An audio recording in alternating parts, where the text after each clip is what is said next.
So this is basically my take at trying to make a Proxon wire cutter, the tool that a lot of people use when they're making things like terrain or whatever. It's a similar size to the Proxon.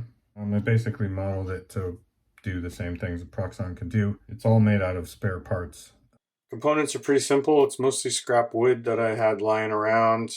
I did have to order some bits to do this. I purchased the power adapter and this heat resistant hot wire here. This bracket, which is basically, you know, a J bracket you'd use in your garage to hang bicycles or whatever. All told, probably about 20 pounds worth of bits and pieces I had to buy for it. The rest is just stuff I had lying around. The only real adjustment I did to this J bracket is I cut a slot here with my rotary tool. And what you've got basically is the wire that runs up and down the neck. It's the positive wire. It's soldered to a little nut that this bolt is inserted through and held in place by this adjustable knob. Attached to the screw is a spring, and attached to that spring is the hot wire. The hot wire then runs down to an eye hook, which is soldered in turn to the positive wire, which runs back to the power. Underneath, it's pretty simple. It's, as I said, it's just two wires basically. There's your positive and negative that come in from the power jack. I've got a little plug here so I can detach the arm pretty easily. It's just one screw comes out. That's basically it. Once you plug it in, you've got a circuit, the wire gets hot, and that's all there is to it. Yeah, I'm no electrical engineer, but that's basically all it is. The hardest part of this really was building the table itself and designing it so that the arm could be removed and so that when it's mounted it's square and all of that. The spring is here because when the wire heats up it'll expand, so you want the spring to take up the slack to maintain a tight, to maintain tension on the wire. The reason I cut this slot in here is because I've got this adjustable knob here where I can tighten it. I'm figuring over time, you know, the base is made of wood. This is an imperfect thing that I built myself, so this may sag over time, whatever. In order to maintain a square relationship between the pinhole at the bottom and where this attaches to the arm, I thought it would be handy to have this to be able to slide. I mean, in theory, I could also adjust this to do angle cuts, but really I don't have a lot of adjustment there. It's really so that I can maintain a perpendicular relationship to the table.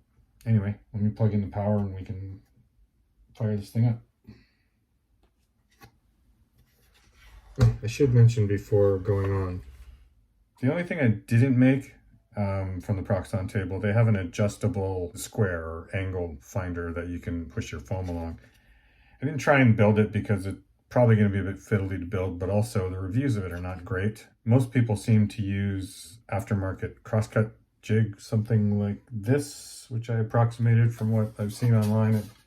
You can buy these kits, CNC cut, you assemble them yourself. This one, in the spirit of using what I have lying around, is another thing I just made myself. Basically, you just put it in this slot here, and then you can adjust it forward and back. And then you can run the material across this and you get a perfectly square cut to whatever depth you want to set it to. Makes a perfect crosscut jig. Anyway, let me turn on the power so you can see how fast this heats up. You can see smoke coming off from previous foam I was cutting. And I've got my little fan here that I use to kind of push the fumes away from me. Here, let me get it off camera. It's not especially warm enough to have the window open at the moment, but apologize with the sound, but it keeps the toxic fumes away from my face. Anyway, let's take a piece of foam and make a cut. So you hold the fence down with one hand, and then you just push the material along the fence. Hopefully I've got the heat adjusted right. Yep, it's cutting through nicely without melting too much of the foam. As long as I go slow and steady, we should get a nice clean cut out of this. Definitely don't mean to sound like an expert with this because I only built it a couple days ago and I've hardly had time to practice with it, but that's what I found anyway, and the cuts are pretty good. You can also hollow out the inside. So basically, if you cut this into, let's make it more of a smaller square here.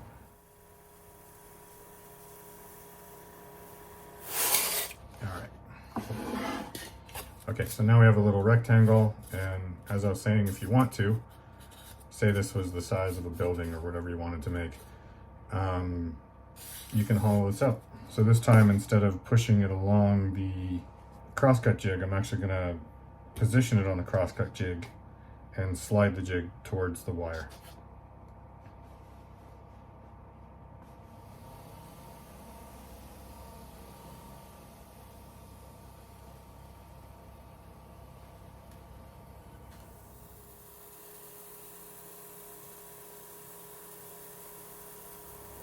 The other corner, and I just push it along the jig again, go back to where I made my original entry point, and then push the jig back and it's up.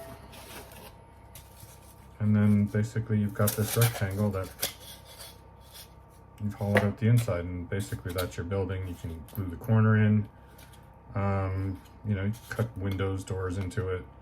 You can use, I just use a pencil, and you can draw a stone texture, whatever you want.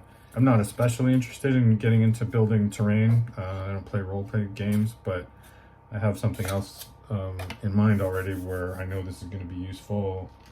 I'm sure down the road I'm going to find many uses for it, but you could even use this for, say you had a delicate object you built, like a sculpture or whatever, and you wanted to make a box for it.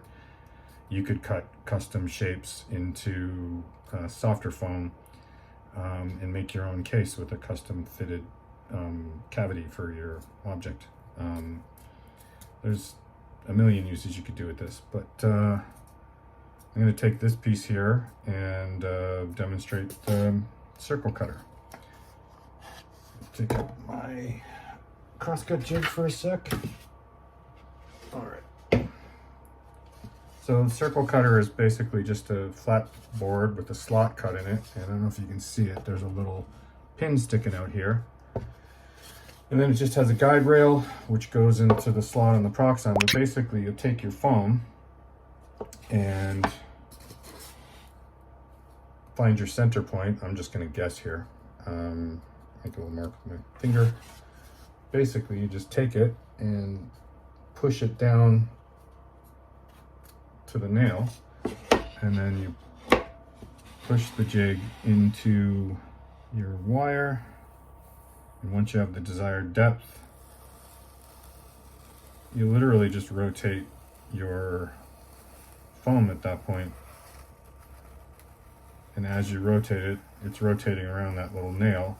The wire will cut a perfect circle into your foam. As long as you don't rush too much, you should get a nice clean cut.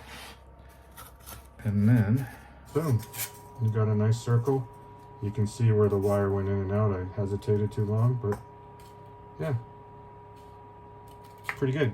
And then once you have your circle cut, your little tower or whatever this is going to be, you can also hollow that out by pushing through, choosing your thickness, and doing the same process again, just rotating it, trying to keep your speed consistent.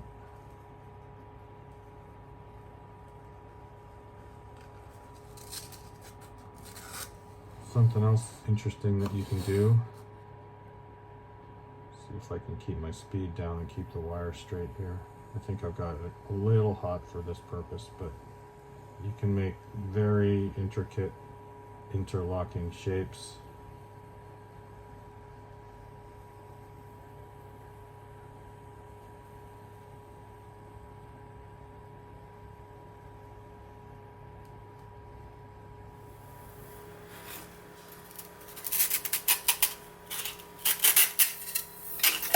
Right into the wire. But anyway, yeah, you get the idea. I'm going to turn off that wire before it wreaks any more havoc. Basically does everything I need to. I'll probably look at down the road building different angle jigs, whatever. I'm going to kind of do that as I need it. I'm not going to try and build something that does everything right away. For now, this is enough for me to be, getting on with. Probably talk just quickly what I've discovered about the textures and how you can use this foam to kind of emulate bricks or stone or whatever you want to do. I'm just going to move this aside. So say you've got this and you want to emulate a stone wall or whatever. You literally just take anything. A pencil is really good. Try and get one that's not too sharp. And then you just literally draw right into it. It makes an impression in the foam really quickly. You draw the shapes that you want, whether it's something organic like stone. You can draw a brick. You just have fun, basically. Make whatever shapes you want. You can also, got this nice long piece here. You could use something like this texture roller, which is basically just a cylinder with a negative of a texture that goes all around the thing, so it makes a continuous loop. And you literally just push it onto the foam. You don't need any heat or anything. And you just roll it along the whole length of the thing. And yeah, look at that, instant cobblestones. So if you have a lot of texture you want to do, and it doesn't need to be a specific texture, then there are various rollers. They've got stone textures, things like that. I just have that cobblestone one at the moment, but yeah, you can do a lot of really fun things with it. You can even, I don't have a jig for this or anything, but I just quickly by hand, you can do things like make pillars with intricate shapes. You can do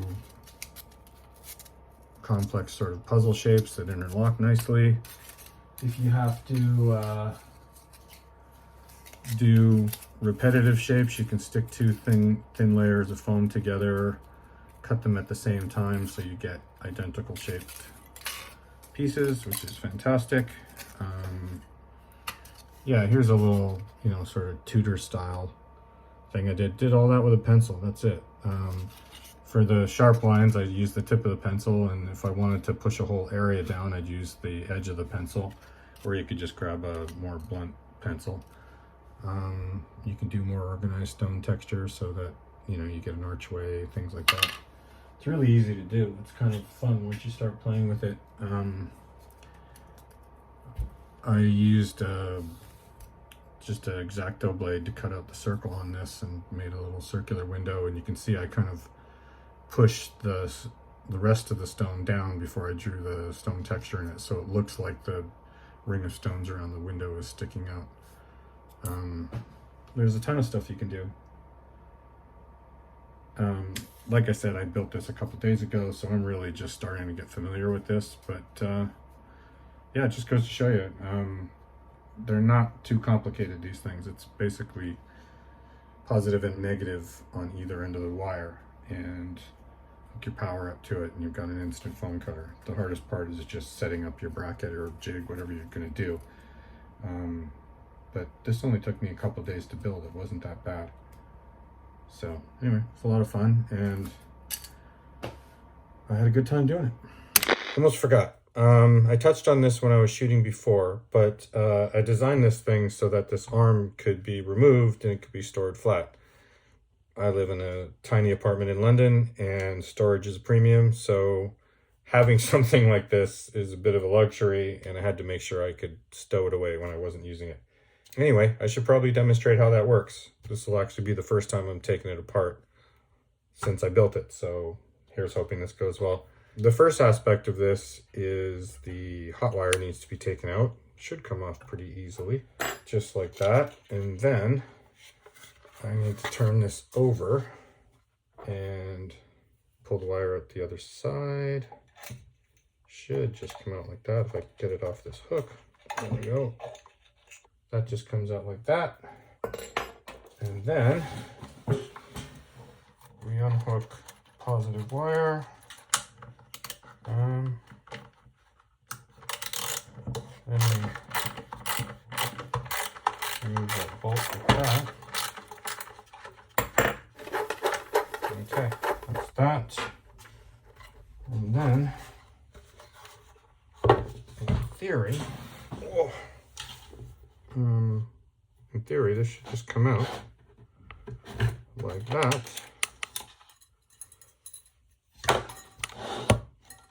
And then boom, gets stored nice and flat. Speaking of the little wire, so eventually the wire will snap. It'll need to be replaced, and in order to make sure that the new wire is exactly the right length, I made myself this handy dandy jig. Basically, just got 2 pins. I can wind the wire around both sides, and that way every time I tie a loop and make a new wire, it's the correct length every time. And what I do is I just sit down and make myself a few spares at once, and that way I'm covered.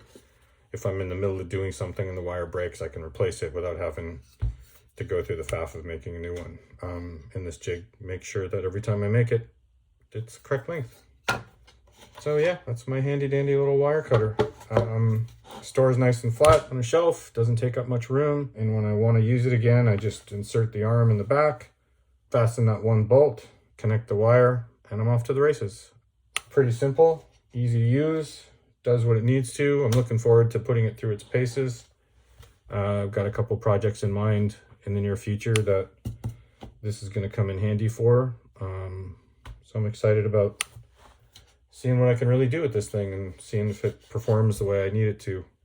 But until then, it won't take up much room on the shelf. Hope this was useful. I enjoyed showing you how it works. And yeah, that's all for now.